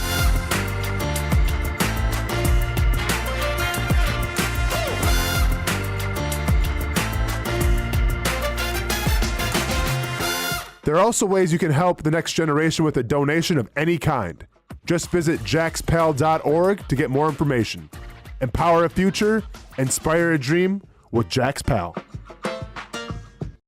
Finally, a family atmosphere, kid-friendly restaurant with a real sports bar feel. Rick's Jack's Beach features all of that and a large, climate-controlled covered patio with misting fans and heaters for all seasons. Mix in an extremely diverse menu that features the most quality and affordable steak at the beach, and there's no reason not to enjoy your next lunch, dinner, happy hour, or big sporting event at Rick's Jack's Beach, 300 2nd Street North in Jacksonville Beach. See you at Rick's Jack's Beach. There's a saying in sports, you can't win them all, but you can win a lot with good folks on your team. Like that one painter, First Coast. It's tough to beat the sun in Florida, so your home fades. It's tough to beat that HOA when they come calling. Beat the sun, beat the HOA with that one painter, First Coast. And it's a good time to do it. Less rain to work around and painting in mild temperatures is perfect. After all, the paint bonds to the surface so much better. Give that one painter First Coast a call at 904-417-3557 or look them up at first-coast.thatonepainter.com. Fast estimate, guidance on color and HOA requirements, and the highest quality job you'll find anywhere. Be a big winner in your neighborhood with that one painter First Coast on your team.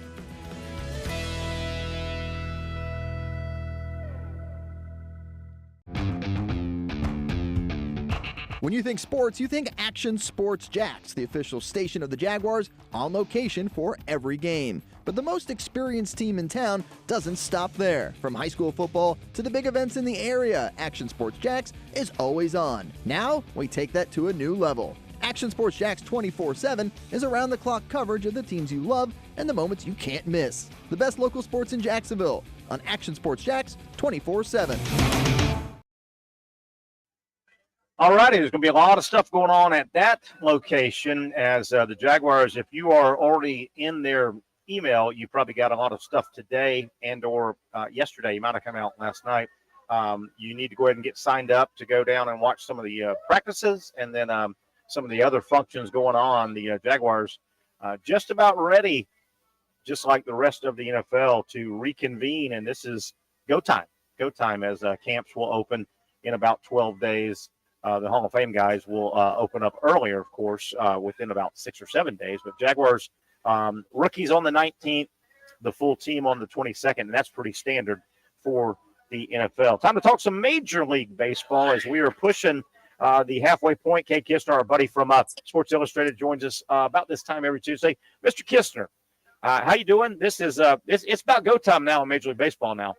Oh yeah, it's game time. So it's all we're about halfway through the season. All-Star break right here in exactly a week, I think. So yeah, week from tonight. Yeah, week from tonight. So yeah, I think the standings are kind of starting to settle out. You're really about what is it, about 23, so about 3 weeks away from the trade deadline. Your sellers and buyers are kind of starting to sort themselves out, and it should be a pretty fun and fast ride to the postseason from here on out. It won't be fun probably for a couple of managers. I would expect a couple more would get shown the door. Right now, I think we're at Washington just let their guys go, their manager and their GM, I think. Pittsburgh earlier, Pittsburgh, Baltimore, Colorado, and Washington. Would you expect another couple to go here before too much longer? Yeah, I think also, I believe Brandon Hyde of the Orioles was also Yeah, Baltimore. let go. Yeah, Baltimore. Um, so yeah, no, I think you're going to see some other folks kind of probably hit the road here. I would imagine that the Rangers are one. If it wasn't Bruce Bochy, could be on the line, but he's such a legendary manager. He's done it here anyway. They'll probably look at replacing the Angels and things like that.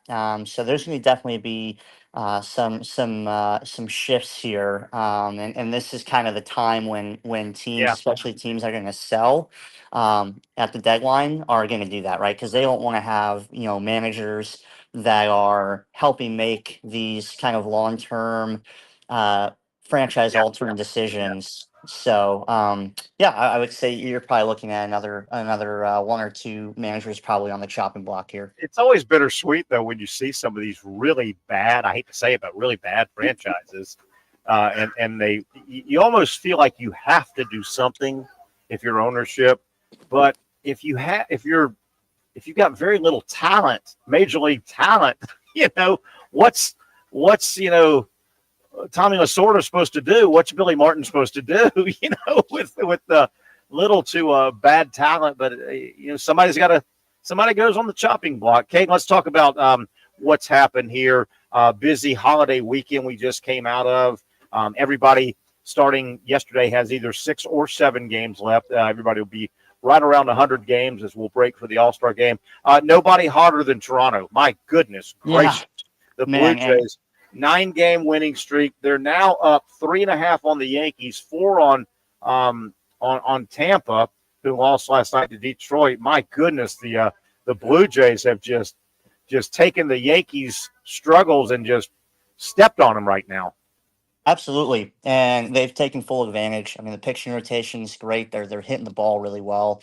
This was a team coming into the season that I had actually kind of pegged as a ball club that could make some noise this year. And the fact that they're sitting 15 games over 500 is pretty impressive. So they're just a very, very good ball club. And I mean, to me, it is a little surprising. I was kind of pegged them as, maybe kind of a wild card team. Yeah. And they still might be. I think the Yankees, again, we talked about this a couple weeks ago. I think the Yankees, eventually figure it out. And the Blue Jays are just so hot right now, and that's baseball. But I mean, they're looking like a postseason team that could be very, very dangerous come early October. Kate, I don't know if you looked ahead. Toronto, everybody basically this week has 2 series left. Generally 2 3-game series. Some of them have a 4-game series. As hot as Toronto is, they've got the White Sox, and then they wrap up the Athletics. But then and then you come back after the All-Star break, and you do have the Giants who are playing well, and then you kind of got this potentially pretty pivotal series with the Yankees, kind of at the end of July, which will be something to definitely take a look at and keep your eye on. So, but they're looking really good. They're really hot right now. So it's just a matter of capitalizing on these weaker teams. These teams that are most at the bottom of the barrel in their respective divisions and leagues, and then trying to get out there and at least win these pivotal series against your divisional rivals. Do you see those 3 cannibalizing each other the rest of the way, or do you think one will fall off? 1 or 2, I guess, between Yankees, Tampa, and Toronto. Yeah, so I think with the American League in particular, and very different than the National League, I think the American League has a much different situation. You've got really the Blue Jays, the Yankees, and the Rays, right? And you got the Tigers, and then you got the Astros, right? And so I think that you could probably be a 500 team. It might actually only take a 500 record to earn a wild card spot in the AL. It's a very weak league this year. Whereas in the National League, I mean, you're going to have to be hot. You're going to have to be good. But there is a world in which the Blue Jays, the Yankees, and the Rays all make the postseason. They could all get in. Absolutely. Real quick, we'll get off this division. Yankees have Seattle. They'll finish up a series with Seattle right now, and then they've got the Cubs. That's not easy. Tampa. I watched a lot of their game last night. They're at Detroit, which is not easy, and then they're at Boston. So that sets up the AL East. Another organization really, really hot. I think they lost maybe last night, but you look at what the Astros have done in the last maybe 3 weeks. They have a sweep of the Phillies. They have a sweep of the Dodgers, including an 18-1 ass whipping. And they took. Yeah, go ahead. Go Sorry. ahead. I would say that game was actually 19-1 against the Dodgers, and that was the worst home loss in Dodger Stadium history. How And about it was actually the worst. It was the worst loss that the Dodgers have ever experienced. Being known as the Dodgers, it was back in 1948 when they were the Brooklyn Dodgers. They had experienced a worse defeat. So. It was that was pretty brutal, but that was a little bit of history in the making. And yeah, the Astros are just a very, very good team. It was 18-1. Yeah, sorry, I said 19. It was 18-1, but yeah, still, yeah. And the Astros keep fighting off injury after injury. Their shortstop goes down, but they swept the Phillies about 2 weeks ago. Yep. They just bludgeoned the Dodgers, and they took 2 or 3 from the Cubs. That's first place team that they just roughed up. The Astros. And now, coming up, heading into the All-Star break, and then, directly after, they've got the Rangers right ahead of the break, and then they have the Mariners right after the break. And they have the opportunity, if they can take down both of those teams, win those series, or potentially even sweep both of them, that might honestly pretty much wrap up the AL West there. Yeah, definitely. Phillies keep doing Philly things. They're in first place. Fighting with the Mets, but boy, the Phillies look like the better team. Reading some stuff about Philadelphia, and I want you to comment on this. Looks like, and nobody's got 5 total starting pitchers they just love, really. But boy, the Phillies really happy at the front. Wheeler, Suarez, Sanchez. They're looking to add and kind of bolster that back, 4 or 5, trying to work on the back half of their rotation. Yeah, Aaron Nola, has always kind of been that number 1, number 2 guy for them, and he's injured right now. And it's kind of unknown when he'll come back, but he's been acting as that number 4, honestly, this year. And Christopher Sanchez, what a career year for him. Ranger Suarez looks like one of the best pitchers in baseball. And Zach Wheeler, I mean, he's going to probably start for the NL this year in the All-Star game. And so you're talking potential Cy Young for him. But yeah, there's definitely their 5th starter, Micah Bell, who's their number 2 prospect.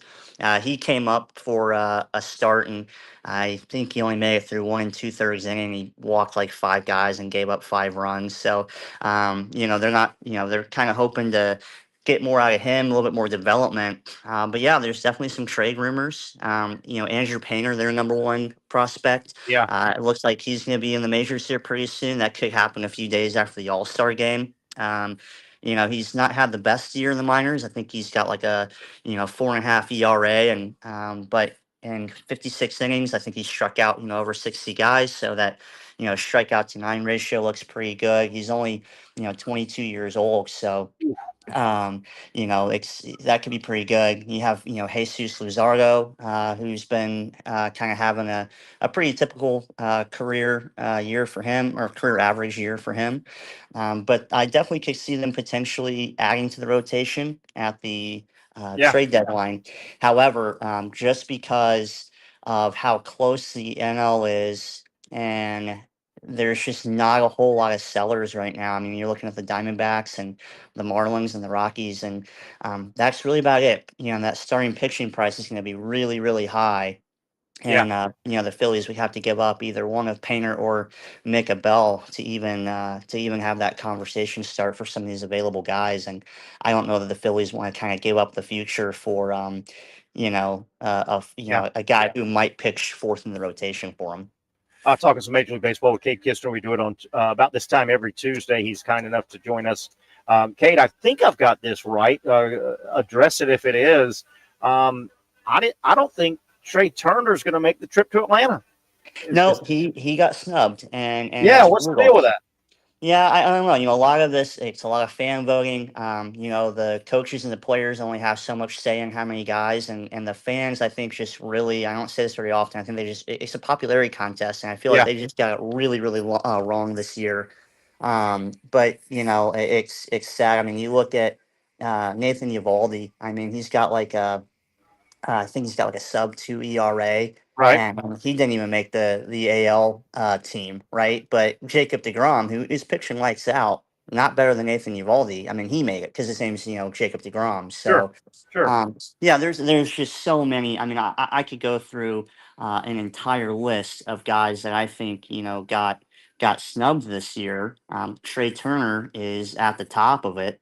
And, other than that, you're looking, Christopher Sanchez with the Phillies, Seiya Suzuki, Yeah. Juan Soto, Framber Valdez, George Springer. I mean, all these guys deserve to be all stars. And, that's not even taken into account. That's just a few of them. So, Andy Yeah, I Pages. just thought that. I mean, I've been following him at the top of that order, and he's got numbers, and his team's good, and he's got numbers, and his team's good, and you're like, Yeah. We don't need to spend a lot of time on the Braves. They're done. The Braves go into the All-Star break. I guess about 10 days ago, I said, hey, the Braves got 9 games left. They really need to go 7-2. So far, they're 4 losses in a row. They're pretty much done. And then you look at the Braves. If you're Snedeker, their manager, I mean, I don't like firing people. I think it's terrible to get fired. I've been fired myself. But the Braves are sitting 13 games out. They're out of the wild card, basically. They have 39 total wins. The Nationals are only 15.5 out, so they're right. And the Braves only have 2 more wins than the Nationals, and their manager just got fired. If you're management with the Braves, you can't feel comfortable right now, can you? You can't. But I mean, with Snicker, right, is that this is his 49th year in the organization. He's going on 50. Wow, how And about so, I didn't know that. yeah, so that's why he's not getting fired. Yeah. They knew they were going to have a mediocre team coming into the season. If he got fired, it would be pretty cataclysmic. With the Yeah, Nationals, I didn't know all that. Good addendum. Thank you so much. That's why you're Kade Kistner. with the Nationals, Davey Martinez, I think he's a great manager, and the Nationals are actually performing, a lot better than I thought they would this year. They're a very young team with not a whole lot of veteran talent. I am a little surprised by that, but I think with the fan base and, going into, like I said, these, franchise altering decisions coming up in the next 2 to 3 weeks, they probably want some kind of, a new face to kind of lead Yeah. this new era of Nationals baseball. With the Braves, I think Snicker, I could almost guarantee you he's going to be done after this season. Yeah. He's already talked about retirement. I think they're going to let him walk off into the sunset. Yeah. And then probably go get someone, probably reload, revamp in the wintertime. And then, kind of get a new face to lead the Braves. The Braves are done when there's rumors of them trading Ronald Acuna Jr., which won't happen. Yeah, and I've read that a little bit too, and I'm with you. I don't think it's real, but just the fact that it's fodder tells you a lot about their season. Yeah, and my rule too for any team is when you get to the All-Star break, if you're 10 games out of a division lead, your season's over, right? You should be a seller. So, I think you're going to see some movement. I think the Braves will probably be a team to watch for at the deadline and reload their farm system. And I bet the Braves probably go and they get a younger guy to kind of help lead them through what could be probably, I would say, a retool, not a rebuild. You don't want to rebuild when you have a guy like Acuna on your team, but it would probably be a retool, and you're probably going to get a kind of a younger manager in there, and should be interesting. Everybody around baseball is starting now to say the name Cal Raleigh. Raleigh. Cal, you and I have been kicking it around, I think, a lot of it because, I remember him from Florida State. These numbers are starting to get real now. I mean, my man is sitting on 35 home runs. The most home runs before at the All-Star break, Barry Bonds had 39. The American League record for home runs is Aaron Judge with 62. And after Raleigh's most recent home run a couple of days ago, he was on pace for 65. These numbers are getting real now. I mean, really real. Yeah, and he's having a heck of a season. I mean, his OPS plus, which is it's based out of 0 to 200, right? So any number over 100 means you're that percent better than the league. So his OPS plus is 193, which means he's 93% better than any other hitter in baseball right now. Like I say, 35 home runs. I mean, he's doing stuff that we haven't seen. I believe he is now tied the Seattle Mariners franchise record for most home runs before the All-Star break with Ken Griffey Jr. That guy. So, That yeah. guy. I mean, one more home run, he's got a franchise record. I mean, it's not. I mean, he could go on a tear, and he could get pretty close to that Barry Bonds number over the next week. I mean, it would take something pretty heroic, but you never know with baseball. Kade, we talked and we're closing in on trade deadline. Help me with a term. I keep seeing team control, I think it is. Yep. Yeah. Can you explain team control and how that can hold a player down and give the franchise more of an advantage? Talk about that. Yeah, absolutely. So that's a really big key point in a trade, right? So when you have a guy who's going to be a free agent at the end of this year, then he has what you would call no team control. Okay, so a team control is how many years the team has the rights to that player's contract. Okay. So if the guy's going to be a free agent at the end of this baseball season, we would call him a rental, right? So a team is going to trade for him knowing you're only going to get half a season and maybe the postseason out of him. Now, those guys usually come at a cheaper price, right? And that price paid is in prospect capital usually. So when you have a guy, say like Bryce Harper, who is in year 6 of his 10-year contract, if the Phillies were to trade Bryce Harper, he would be team controlled for 4 more years. So the acquiring team would get Bryce Harper for the next 4 years. It's the same thing with a prospect. There's a bunch of new like rookie rules and things like that. Yeah. But generally speaking, a team, as long as that player hasn't reached the majors yet, there's I think 5 or 6 years of team control of that rookie player. Wow. So when you're pulling off a trade for these guys that you're gonna have for a long while, it's gonna take more of an investment to get a guy with team control than someone who is gonna be a free agent at the end of the year. Switching over to our man Paul Skeens, he had another Paul Skeens outing. His last outing, he gives you 5 complete, 5 hits, no runs, strikes out 10, very few pitches, and he's back under 2 ERA, 1.94 with a 4-7 record. What's crazy is I've never seen this stat, and I was looking at it this morning when I was just kind of going through some of the guys I knew we were going to talk about. Paul Skeens has a higher WAR, wins above replacement, than he does wins. I've never seen that for a pitcher. He's got a 4.8 WAR and only 4 wins. It's insanity. I mean, this poor guy. I mean, get him out of Pittsburgh, please. And just do right by him. The Pirates just snapped a 32-game scoreless. They went like 4 straight games or something crazy without scoring a run. And I ran through. This was like 2 days ago. I ran through their season to date, and the Pirates have been shut out like 13 times already. Yeah. And what's crazy is they absolutely should be sellers. And if you take away Paul Skeens, who they likely won't trade, their best trade chip is Bailey Falter. And Bailey Falter, who is probably not a number 5 guy in most teams' rotations. Right. So, he's having an okay year this year. He's got a 3.69 ERA and a pretty decent whip. But when that's your best trade chip as a franchise, you've got some serious issues. The Mets, are they playing any better, or did they just draw the Yankees over the weekend? Yeah, they just drew the Yankees over the weekend. They're 1-5 their last 10. They're 13 games over 500. They're playing all right. Juan Soto is looking more like Juan Soto. He goes through these these valleys and these peaks, and he's coming up on his peak right now, and he's coming out of that valley he was in. So that's the Mets are only a game behind the Phillies. So they're playing pretty decently, and again, despite the Yankees being 3.5 games back of the Blue Jays, the Yankees are still a very, very good team and dangerous team. Yeah. Ohtani almost is like a trade for the Dodgers when it comes to the mound. He's starting to stretch things out now. He went 2 innings the other night.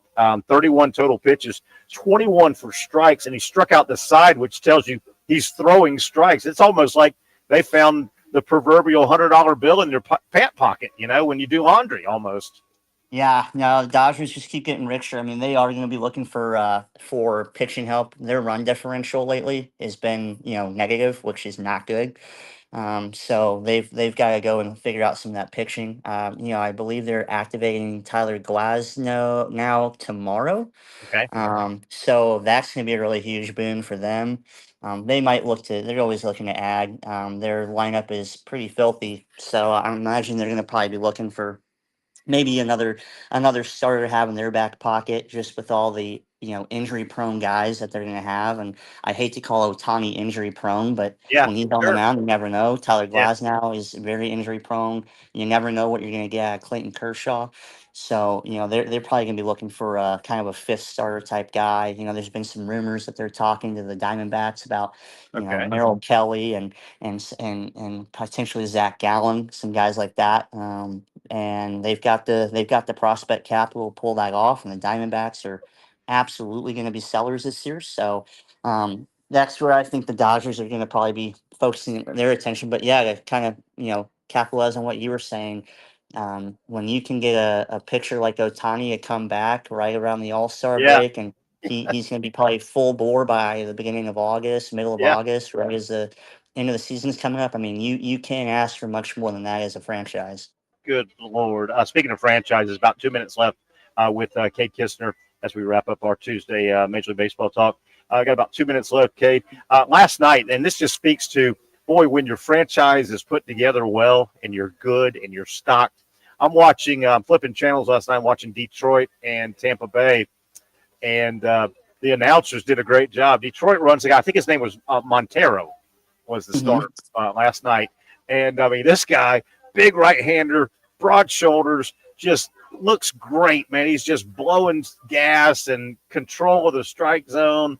He's just chewing them up. And the announcer said, oh, yeah, this guy, this is his fifth time he's driven from Toledo to Detroit. You're like, this is like found money for them 5 times. And this guy looked like a season number 2, maybe number 3 guy on most staffs. Yeah, he pitched really well last night. And, the Tigers are the best team in baseball right now. And a lot of people are very surprised about that. And I keep, I tell my friends and my coworkers, like, guys, the Tigers, they beat the Astros in the wild card last year, and they went and they lost to the I don't remember if it was the Guardians or the Yankees, but they made it all the way to the ALDS, and they made a pretty good series out of it. And that was a very, very young team last year, and now everything's just kind of clicking for them, and they're going to be very good for quite a while, and they're dangerous right now. And that's the thing is with these young teams is they have all this talent. They've got some veteran talent. But you have these top prospects in all of baseball that are knocking at the door that want an opportunity. And then you got a guy like Montero who's just kind of being shulled back and forth. And it's like, all right, man, I need you to come out here and, throw 6 innings of 2-run ball for us. And he's like, all right, great. I'll make this against a good team. Tampa's playing well. Yeah, right. Yeah. They're playing well. Kade, we'll leave you on this 30 seconds. Will there be enough participants to have a home run derby? Does anybody want to do the home run derby? Well, it does this every year. It goes right up to the deadline, and guys eventually say yes, they want to do it. And a lot of it comes down to their family and friends wanting them to do it. But there is some kind of, thought process behind it, messing guys' swings up. Yes, it's always been the thought, Right, and so I think some guys are kind of more hesitant to do it. Guys like Kyle Schwarber and Bryce Harper and Pete Alonso and Vlad, I mean, they've all been there, done that, won it. So, these guys that you would maybe typically see aren't, but I think you're gonna probably get 8 contestants, and I think we're gonna see it. So, and there's always nice incentive for these guys to do as well. Are you heading there next Tuesday or heading to the All-Star game? I can't remember if you said you were. Yes, I am. Okay, so we'll play it by ear next Tuesday. You're probably going to be busier than heck. That is the night of the game. Next Tuesday. Yeah, I should be fine because I'll kind of be in the media area, and that's kind of what everyone does anyway. So sounds good. He is Kade Kistner. It is our baseball talk. We enjoyed it every Tuesday around 5:30. Kade, enjoy the rest of the week, and can't wait to talk to you if you're live from Atlanta. Thanks, buddy. Sounds good. Thanks, sir. Bye-bye. That's Kade Kistner, and that is the wrap on our show. Had a good one and enjoyed Tim Walton, of course, Casey producing, and Patrick Young joining us. We'll get together tomorrow at 4 o'clock for the next edition of the Young and Norvelle Show. At Southeast Orthopedic Specialists, we know pain and injuries can stop you from doing what you love. This is why our board-certified orthopedic specialists offer the latest in both non-surgical and surgical treatment options and create a treatment plan tailored to your unique lifestyle and goals. So, whether it is a sports injury or that nagging pain that's keeping you from doing what you love, our team has the right treatment for you. For more information or to schedule an appointment online, visit our website. You really got to hand it to him.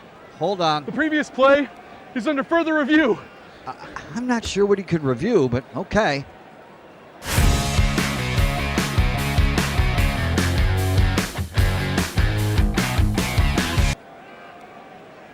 Sure has been a while. Dine in at Hurricane Grill and Wings for the football season. Well, there he is. Oh, what is that?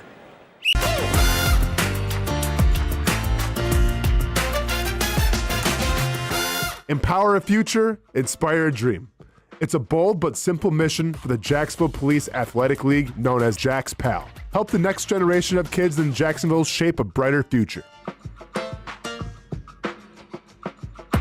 Their after-school programs, teenage leadership programs. There's community outreach. This has been just an awesome opportunity to be out here with my colleagues and do something good for the community. It's really been an interesting opportunity to just see everybody work together in a way that we don't normally in the office. And there's sports.